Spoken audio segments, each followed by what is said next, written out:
C'est un plaisir d'être avec vous ce matin. Jésus-Christ, rupture avec la tradition. Ça, c'est le titre de notre série actuellement en cours. On a une petite série de prédications et on lit ensemble les 4 premiers chapitres de l'Évangile de Jean. Dans ces 4 chapitres, ce que Jean nous dit, c'est que Jésus amène une rupture avec la tradition. Jésus, d'une certaine manière, c'est vraiment inscrit dans la continuité de ce que Dieu avait fait avant sa venue. On n'est pas en train de dire que Jésus a tout balayé et que ce qui était avant est sans valeur. Mais disons, dans ces 4 chapitres en particulier, d'autres passages parlent de la continuité, mais dans ces 4 chapitres en particulier, Jean, l'auteur de l'évangile de Jean, met l'accent sur le fait que Jésus apporte quelque chose de nouveau, une alliance nouvelle. Des éléments nouveaux par rapport à la pureté, par rapport à l'adoration et encore bien d'autres choses. J'ai essayé de schématiser un petit peu cela de la manière suivante. C'est comme si on avait une ancienne alliance et Jésus arrive, lui, et il nous présente une nouvelle alliance. Seulement, et on va le voir particulièrement dans ce texte ce matin, c'est un petit peu ça qui se passe.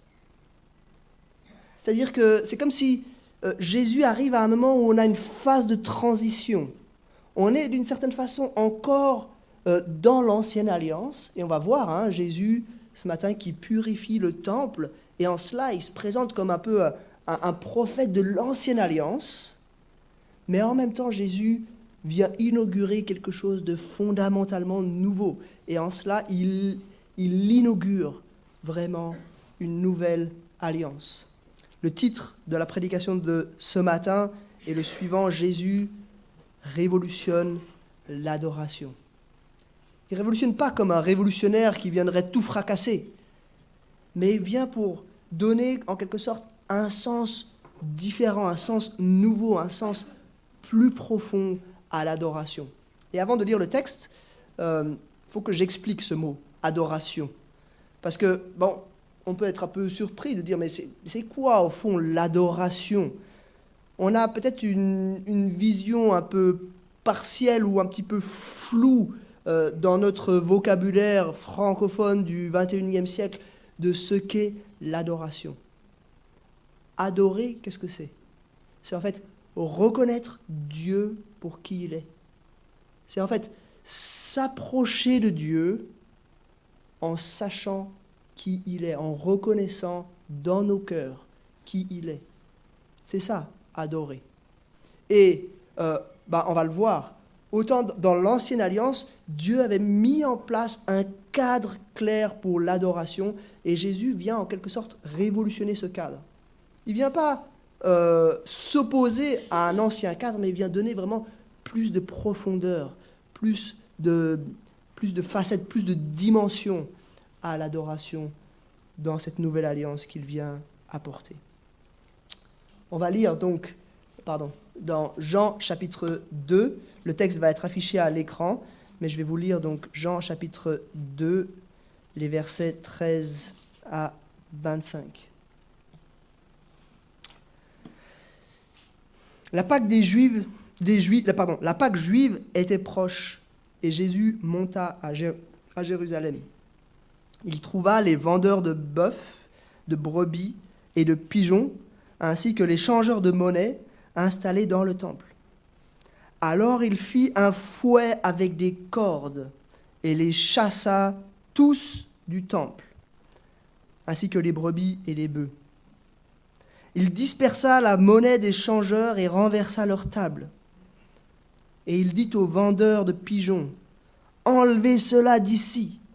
Ne faites pas de la maison de mon Père une maison de commerce. » Ses disciples se souvinrent qu'il est écrit, « Le zèle de ta maison me dévore. » Les Juifs prirent la parole et lui dirent, « Quel signe nous montres-tu pour agir de cette manière ?» Jésus leur répondit, « Détruisez ce temple, et en 3 jours je le relèverai. » Les Juifs dirent, « Il a fallu 46 ans pour construire ce temple, et toi, en 3 jours, tu le relèverais ?» Cependant, lui parlait du temple de son corps. C'est pourquoi, lorsqu'il fut ressuscité, ses disciples se souvinrent qu'il avait dit cela, et ils crurent à l'Écriture et à la parole que Jésus avait dite. Pendant que Jésus était à Jérusalem, lors de la fête de la Pâque, beaucoup crurent en lui, en voyant les signes miraculeux qu'il faisait. Mais Jésus n'avait pas confiance en eux, parce qu'il les connaissait tous. Il n'avait pas besoin qu'on les renseigne sur les hommes, car il savait lui-même ce qui est dans l'homme. Jusqu'ici, la lecture de la parole de Dieu. Il y a comme 3 scènes dans ce texte, et on va les voir l'une après l'autre. Dans la première scène, on va voir l'autorité de Jésus. Dans la deuxième scène, on va voir la résurrection de Jésus. Et puis dans la troisième scène, nous verrons la foi en Jésus. On va repasser maintenant par ces 3 scènes pour essayer de comprendre le sens de ce qui est en train de se passer. Jésus n'est pas juste en train de vivre des choses de manière aléatoire, il est en train de faire des choses qui ont du sens. Et Jean, qui écrit ce texte aussi, le dispose de telle manière que nous puissions comprendre le sens de ce que Jésus est en train de faire. Premièrement, voyons l'autorité de Jésus. Ça, c'est le texte en question, c'est les versets 13 à 17. C'est le moment de la Pâque. Et ça vaut le coup de dire quelques mots pour replacer le contexte historique. Comment étaient les gens? Qu'est-ce qu'ils avaient en tête à ce moment-là? C'était quelques jours avant la Pâque. D'où ça venait, cette fête de la Pâque? C'était la plus grande fête, sans doute pour les Juifs. Ils venaient de tout le bassin méditerranéen à Jérusalem pour la fête. Et ils se souvenaient d'un événement qui avait lieu à peu près 1500, 1800 ans auparavant, 1500 ans auparavant. Cet événement, c'était la libération d'Égypte. 15 siècles auparavant, sous la conduite de Moïse, Dieu avait opéré un grand miracle. Le peuple d'Israël, qui était esclave en Égypte, avait été libéré. Il avait fallu tout un processus, 10 grands fléaux qui avaient ravagé complètement l'Égypte. Il avait fallu ce dernier, le 10e fléau, le plus terrible, la mort de tous les premiers-nés en Égypte. Et les premiers-nés du peuple d'Israël avaient été épargnés, comment? En sacrifiant un agneau et en badigeonnant les cadres des portes avec le sang de cet agneau. C'était en fait un agneau qui payait à la place de l'enfant, qui mourait à la place de l'enfant pour racheter l'enfant. Et puis suite à cela, Dieu avait instauré cette fête de la Pâque, année après année, pour se souvenir de ce grand miracle. On faisait la Pâque. Donc imaginez un petit peu la scène. On n'est pas là avec 3 personnes dans le temple. C'est la Pâque qui arrive, la grande fête. Des gens, un peu de tout le monde étaient là à Jérusalem. Il y avait sans doute des gens de cultures différentes, qui parlaient des langues différentes, qui venaient de pays éloignés. Il y avait sans doute une grande foule, une grande effervescence dans le temple. Et dans le temple, il y a quoi? Il y a des vendeurs d'animaux et des changeurs de monnaie. Il faut expliquer là aussi un petit peu qu'est-ce que c'est ces vendeurs d'animaux et ces changeurs de monnaie, et pas être trop rapide à critiquer cela. On va le critiquer, mais d'abord il faut expliquer le phénomène. En fait, lors de la fête de la Pâque, on faisait des sacrifices. Et alors si vous étiez de Dan, par exemple, 8 jours de marche de Jérusalem, c'était encore pas trop loin Dan, vous n'aviez pas envie forcément de prendre votre bœuf avec vous et puis d'aller jusqu'à Jérusalem, c'était compliqué. Et pire, si vous étiez un chrétien venant de Rome ou de Syrie ou de Chypre ou d'Égypte, vous n'aviez pas la possibilité de prendre les animaux avec vous. Donc l'habitude avait été prise d'avoir pendant cette fête en particulier, mais probablement pendant toutes les fêtes, des commerçants, des vendeurs d'animaux plus locaux qui venaient pour vendre des animaux aux gens qui voulaient offrir des sacrifices. C'était logique. Et c'était en fait bien qu'il y ait un système comme ça. Il y avait aussi des changeurs de monnaie. Parce qu'évidemment, il n'y avait pas l'euro, il n'y avait pas de carte de crédit à ce moment-là. Donc chaque personne qui venait de ces différentes contrées arrivait avec sa monnaie propre. Et puis il y avait un impôt annuel qu'on payait au temple. Et cet impôt, il fallait le payer dans une certaine monnaie. Et du coup, les gens venaient, puis ils devaient changer leur argent pour pouvoir payer l'impôt au temple, pour pouvoir faire fonctionner le temple pendant toute l'année. Là aussi, ce n'est pas quelque chose qui est fondamentalement mauvais. Mais qu'est-ce qui s'est passé? En fait, ces deux pratiques de vendre des animaux, de changer la monnaie, au fil des siècles qui ont précédé cet événement, il y a eu des dérives. C'est-à-dire que, alors que leur place aurait peut-être été dans le quartier du temple, leur place à ces vendeurs, à ces commerçants aurait été peut-être dans la ville de Jérusalem, petit à petit, ils avaient été jusqu'à investir le temple lui-même. Ils étaient rentrés dans le temple, dans le lieu de l'adoration. Et puis en plus, on peut imaginer, loi du marché, tout d'un coup, il y a un gros business, c'est un petit peu comme à Noël maintenant, hein, avec les commerçants qui font un tiers de leur chiffre d'affaires en 2-3 semaines. On peut imaginer que ces gens-là, ils se disaient, voilà, c'est maintenant le moment où on va se faire du pognon. Il y avait peut-être, sans doute, ce genre de motivation chez ces vendeurs, chez ces commerçants. Et ça nous permet de comprendre la réaction de Jésus. Je ne sais pas comment vous représentez Jésus. Souvent, on représente un homme sage, un homme doux, un homme pacifique et calme. Ici, c'est un petit peu tout le contraire qu'on voit. Hein. Jésus qui se fait carrément un fouet et qui va chasser, le texte le dit, hein, tous les vendeurs du temple. Jésus qui manifeste une fureur extrême. C'est tellement fort que les disciples se souviennent du psaume 69 où David, 1000 ans avant Jésus, avait écrit cela, hein, « Le zèle de ta maison me dévore ». Si vous lisez le psaume 69, vous verrez qu'il y a des gens de l'entourage de David qui insultent Dieu. Et lui, David prend pour lui-même cette insulte et ça le prend aux tripes. Et il va dire ça, « Le zèle de ta maison me dévore ». De la même façon, Jésus vit ça. Il voit le temple bafoué. Il voit cette mauvaise manière de vivre l'adoration.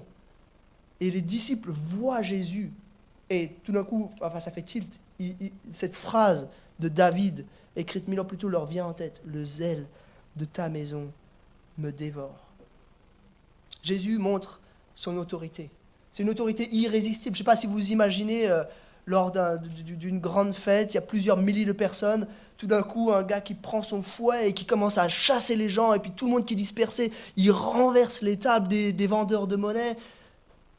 Jésus a une autorité terrible. Les gens ont dû être vraiment scotchés, ils ont dû être marqués par cet événement. Et vous avez vu aussi ce que Jésus dit aux vendeurs de monnaie, aux vendeurs de pigeons.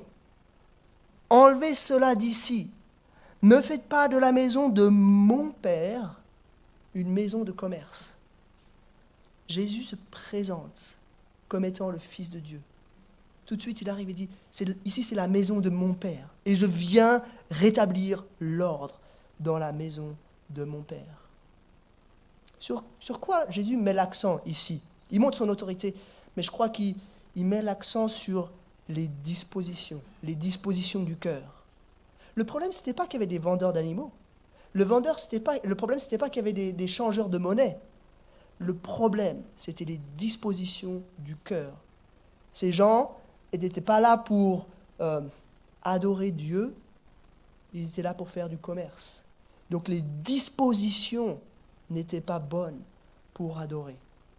Et Jésus montre qu'il est Dieu, il a autorité, il est le Fils de Dieu, il vient rétablir l'ordre dans le temple. Deuxième élément, résurrection de Jésus. Hop là. D'une manière assez logique, après ces faits, probablement il y a eu du bruit, il y a eu quelque chose qui s'est passé, et puis des responsables sont venus. Ils sont allés trouver Jésus, qui avait été la cause de tout cela, et ils l'ont interrogé. Et puis il y a cette discussion par rapport au temple. Et je pense que c'est nécessaire de bien comprendre ce qu'est le temple, parce que là aussi, je crois qu'on ne sait pas forcément dans notre culture très bien ce que représente le temple pour le juif du 1er siècle. Pour nous, aujourd'hui, un temple, le mot temple, ça désigne plutôt un lieu religieux, un lieu où il y a des rassemblements religieux. Mais c'était bien plus profond. C'était quelque chose de bien plus profond dans la pensée du juif du 1er siècle. J'aimerais juste vous lire 2 passages qui nous racontent bien avant un petit peu l'histoire de ce temple. Dans Exode, tout à la fin du livre de l'Exode, chapitre 40, sous la conduite de Moïse, le peuple d'Israël a construit la première version du temple. Un temple mobile, en fait, c'était une grande tente qui était la tente, qui était le tabernacle qui faisait office de temple mobile dans le désert. Et voici ce qui se passe. Écoutez bien, au moment où le temple est achevé, c'est dans Exode 40, les versets 34 et 35. Le temple vient d'être terminé et alors, la nuée couvrit la tente de la rencontre et la gloire de l'Éternel remplit le tabernacle. Moïse ne pouvait pas entrer dans la tente de la rencontre parce que la nuée restait dessus et que la gloire de l'Éternel remplissait le tabernacle. Waouh! C'est ça le temple. Et puis, à peu près 500 ans plus tard, dans 1 Roi, chapitre 8, les versets 10 et 11, c'est le 3e roi d'Israël, Salomon, qui construit le temple de pierre. Donc là, c'était le temple mobile, le temple tente. Maintenant, c'est le temple durable, le temple de pierre, construit par Salomon. Et à la fin de la construction, que se passe-t-il? Il vient de terminer et au moment où les prêtres sortirent du lieu saint, la nuée remplit la maison de l'Éternel. Les prêtres ne purent pas y reprendre leur service à cause de la nuée. La gloire de l'Éternel remplissait en effet la maison de l'Éternel. Vous voyez ces 2 scènes vraiment très similaires, à 500 ans d'écart, au moment de l'inauguration du tabernacle et au moment de l'inauguration du temple. Dieu vient prendre place. Dieu vient en quelque sorte siéger dans son temple. Et c'est en cela que la notion du temple était tout à fait différente de la notion du temple qu'on a aujourd'hui. Il ne pouvait pas y avoir plusieurs temples. Il y avait un temple. Dieu prenait place parmi son peuple à Jérusalem. Et c'est important d'avoir ça un petit peu en mémoire pour bien comprendre qu'ici, dans cette partie-là, Jésus met l'accent sur le centre de l'adoration. On ne pouvait pas vivre la foi juive au 1er siècle sans aller au temple. Bien sûr, il y avait des synagogues dans les villes et des choses comme ça, mais disons, il y avait vraiment une nécessité absolue d'aller à Jérusalem pour offrir des sacrifices. La foi juive avait un centre géographique. On revient à notre texte. Jésus est donc pris à part par ses responsables du temple qui l'interrogent, qui lui dit « Mais par quel signe tu peux faire ces choses ?» En fait, c'était un petit peu étrange comme question parce qu'il venait de faire un signe, il venait de prendre autorité sur une foule importante, il venait de purifier le temple, il agissait un petit peu à la manière d'un prophète et normalement les responsables du temple auraient dû se réjouir de cela. Mais il demande autre chose, il demande un autre signe. Et c'est là que Jésus arrive avec cette phrase un peu surprenante qui a pu les heurter un tout petit peu. Détruisez ce temple et en 3 jours, je le relèverai. Qu'est-ce que ça pouvait vouloir dire? Alors là aussi, il faut expliquer un peu le contexte. En 586 avant Jésus-Christ, le temple avait été détruit en fait. Le temple de Salomon, celui dont je viens de parler à l'instant, il a été détruit par les Babyloniens lors du grand exil. Lorsque les Babyloniens sont venus, ils ont complètement détruit Jérusalem et ils ont emmené le peuple captif en exil à Babylone. Et puis, à peu près 70 ans plus tard, mais en fait pas tout de suite, le peuple est revenu, et puis quelques temps plus tard, ils ont reconstruit le temple. Vous pouvez lire ça dans le livre d'Esdras. Seulement, le nouveau temple est petit, il est beaucoup moins impressionnant que l'ancien temple. Ce qui fait que les jeunes se réjouissent à la construction du nouveau temple, mais les anciens qui avaient connu le précédent temple pleurent en constatant que ce temple est beaucoup plus petit, beaucoup plus insignifiant que l'ancien. Et puis, ce temple, quelques siècles plus tard, il va être quand même réagrandi, il va être de nouveau plus important. Sous l'impulsion d'Hérode le Grand, en fait, quelques années à peine avant l'arrivée de Jésus, Hérode, qui voulait un peu se faire bien voir du peuple à Jérusalem, a décidé de faire des travaux dans le temple et d'en faire de nouveau un temple important. Seulement, ça n'a pas duré, parce que on n'est même pas sûr en fait qu'au moment de ces faits, les travaux d'Hérode étaient tout à fait terminés. Il est possible que les travaux étaient en fait encore en cours à ce moment-là. Puis on sait qu'en 70, en 70 après Jésus-Christ, le temple a été de nouveau détruit par les Romains cette fois. Donc il y a toute une histoire de destruction du temple. Donc quand Jésus dit « détruisez ce temple et en 3 jours je le relèverai », c'est lourd de sens. Puis évidemment ils ne comprennent pas, ils disent « mais il a fallu 46 ans pour faire cette œuvre monumentale, comment toi tu pourrais relever ça en 3 jours ?» Et ses disciples de nouveau se souviennent. Vous avez vu qu'ils se souvenaient déjà dans le passage d'avant, ils se souvenaient d'un texte écrit par David. Ici, ils se souviendront plus tard, au moment de la résurrection, que Jésus avait dit cela. Et ils comprendront que, en fait, Jésus parlait non pas du temple de Pierre, mais de son corps. Et c'est là que toutes les pièces du puzzle doivent se mettre en place dans vos esprits. En fait, le temple, c'est le lieu de la présence de Dieu. Et Jésus est en train de dire ici, c'est moi, le lieu de la présence de Dieu. Je suis le temple. Et j'aimerais vous faire sentir que, à quel point ça pouvait être énorme, à quel point c'est troublant pour ses premiers auditeurs, ce que Jésus leur dit. Il est en train de dire, je suis Dieu. Vous allez détruire ce temple. Et ça se passera quelques années plus tard. Mais 3 jours après, je le relèverai. Et c'est ce qui s'est passé.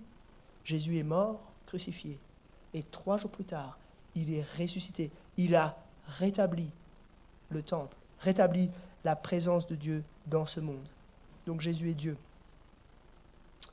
On passe à notre 3e épisode, la foi en Jésus. C'est un petit peu la conclusion de ce passage. On arrive maintenant vraiment lors de la fête de la Pâque. Et j'ai mis juste un mot en jaune, c'est beaucoup, pour le mettre en opposition. Vous avez vu, il y a ses disciples. Dans le premier épisode, il y avait ses disciples. Et puis ici, c'est plus question de ses disciples, c'est question de beaucoup. Beaucoup crurent en Jésus. Mais lui, il n'avait pas confiance en eux.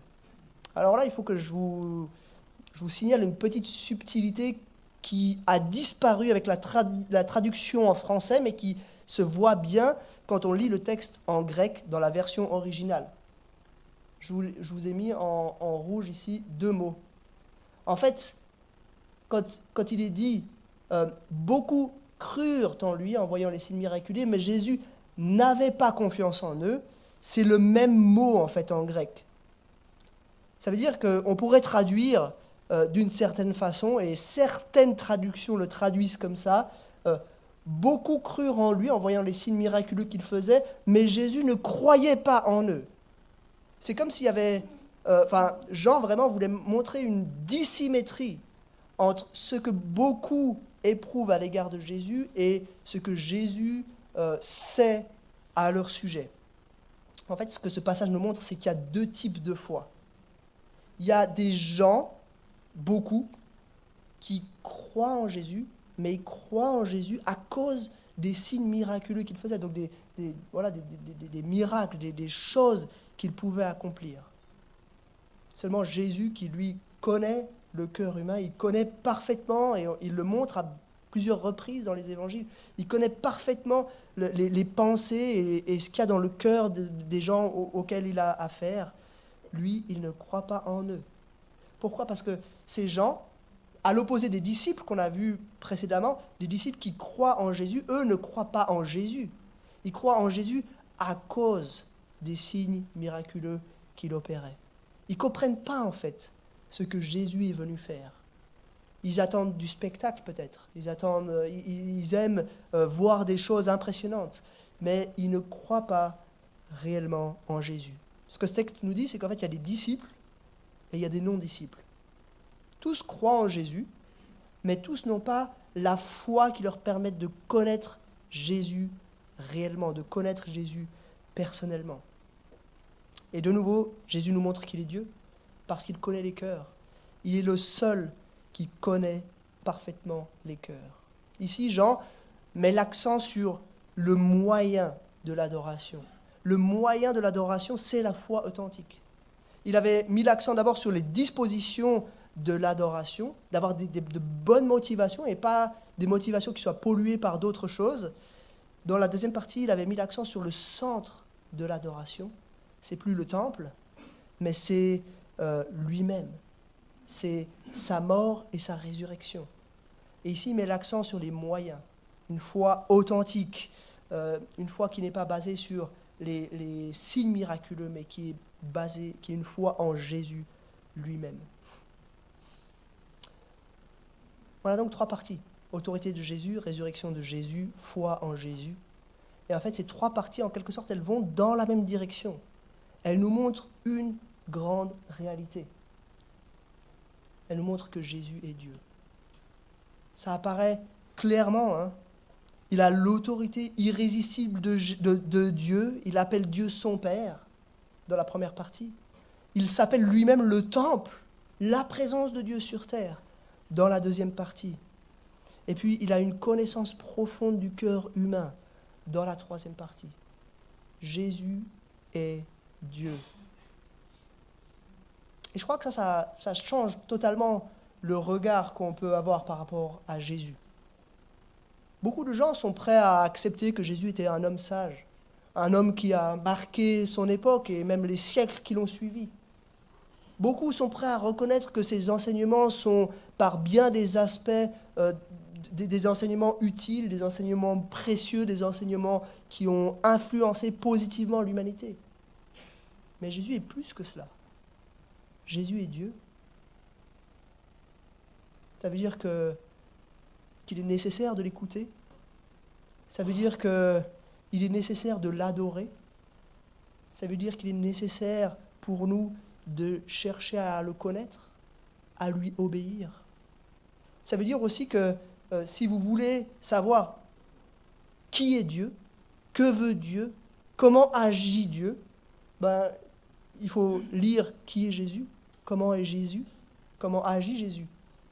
On a le récit de sa vie dans les évangiles.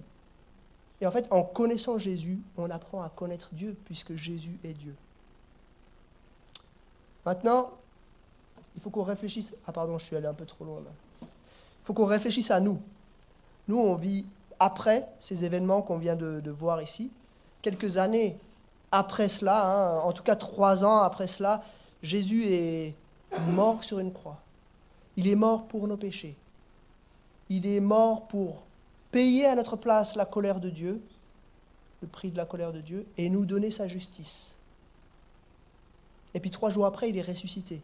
Il est ressuscité pour nous donner la vie éternelle, pour ouvrir en quelque sorte la porte de la vie éternelle. Il est le premier-né, le premier ressuscité, grâce auquel nous serons aussi ressuscités. Alors nous, qu'est-ce qu'on en fait de ces 3 épisodes où Jésus montre son autorité, Jésus annonce sa résurrection et Jésus réclame notre foi authentique? Qu'est-ce qu'on en fait? Je crois qu'en fait ce texte, il est un petit peu comme un filtre qui nous aide à regarder notre adoration et à regarder si notre adoration est conforme à ce que Jésus veut. C'est comme 3 questions qu'on peut se poser. Comment est-ce qu'on s'approche de Dieu? Comment est-ce qu'on vient vers lui pour l'adorer. En fait, l'adoration, ce n'est pas une option, c'est en fait le but de l'être humain. Dieu nous a créés pour ça, pour être en relation avec lui. Et le type de relation qu'on devrait avoir avec lui, c'est l'adoration. Donc comment faire? Première question, est-ce que je suis dans de bonnes dispositions? Est-ce que je suis comme ces vendeurs de pigeons, ces changeurs de monnaie, qui avaient un peu, d'une certaine manière, de bonne motivation au départ, mais chez qui il y avait eu un glissement? Leur motivation avait été en quelque sorte polluée par d'autres choses. Ils avaient d'autres pensées en tête. Ce que Christ nous dit ici, c'est que nous devons être à Dieu totalement. On ne peut pas appartenir à Dieu à 51% et se dire que Dieu est l'actionnaire majoritaire de nos vies. C'est pas possible. Dieu est le propriétaire. Il désire que nous lui appartenions totalement, que nous soyons entiers à lui. Alors, je ne sais pas quels sont vos vendeurs de pigeons ou vos changeurs de monnaie, mais qu'est-ce qui pollue l'adoration dans vos vies? On pourrait mentionner pas mal de choses, hein. Peut-être justement un désir de s'accomplir, de se réaliser, un désir de trouver sa gloire d'une certaine manière, un désir de trouver la sécurité. On pourrait dire encore bien d'autres choses. Mais voilà, est-ce qu'on appartient totalement, entièrement à Jésus, ou est-ce qu'on laisse des éléments extérieurs polluer notre adoration? Deuxième filtre, qui vient du deuxième point, hein. Quel est le centre de l'adoration?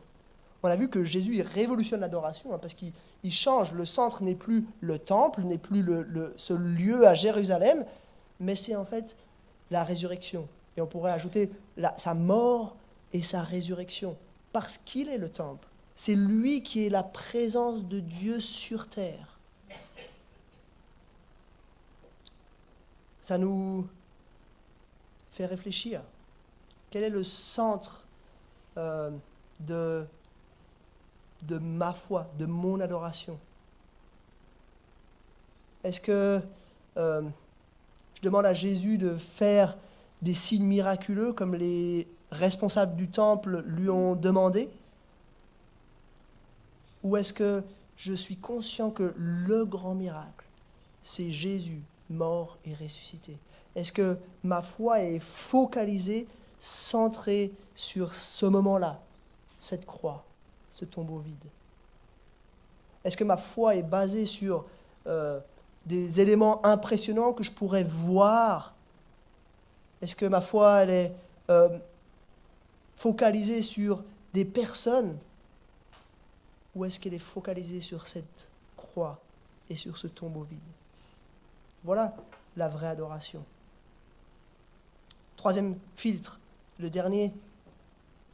La question que nous pose ce texte, c'est quels sont les moyens? Est-ce que j'ai les bons moyens pour adorer? Par quels moyens, à l'aide de quoi est-ce que je peux adorer? En fait, il n'y a qu'un moyen, la Bible le montre, hein, c'est la foi. C'est ce que les réformateurs ont résumé en disant « sola fide » en latin, la foi seule. On peut s'approcher de Dieu par la foi seule.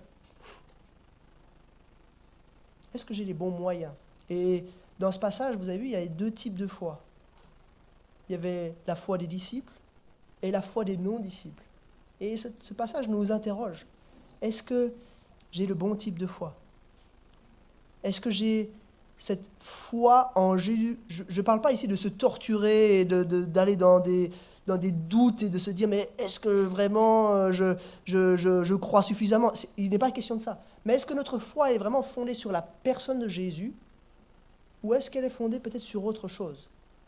Je ne sais pas quelle est votre situation. Peut-être que vous êtes là ce matin avec un espèce d'héritage chrétien d'une manière ou d'une autre. Et puis vous avez l'impression que cette foi-là est la foi qui sauve. Ben, j'ai une mauvaise nouvelle pour vous, ce n'est pas le cas. Cette foi-là ne sauve pas. Il faut placer sa confiance de manière personnelle en Jésus et en Jésus seul pour être sauvé. Donc, 3 questions que nous pose ce texte. Est-ce que j'ai les bonnes dispositions pour m'approcher de Dieu, pour adorer Dieu? Deuxième question, est-ce que j'ai le bon centre?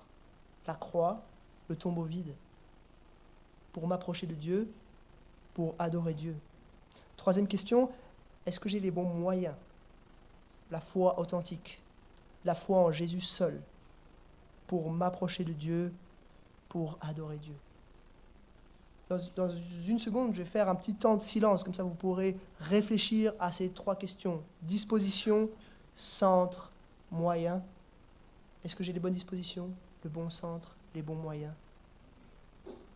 Jésus apporte un changement, il apporte une révolution complète. Il change l'adoration. Est-ce que nous désirons adorer Dieu réellement? Je vais me taire pendant 1 minute, et puis ensuite je vais prier.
Seigneur, merci pour ce texte.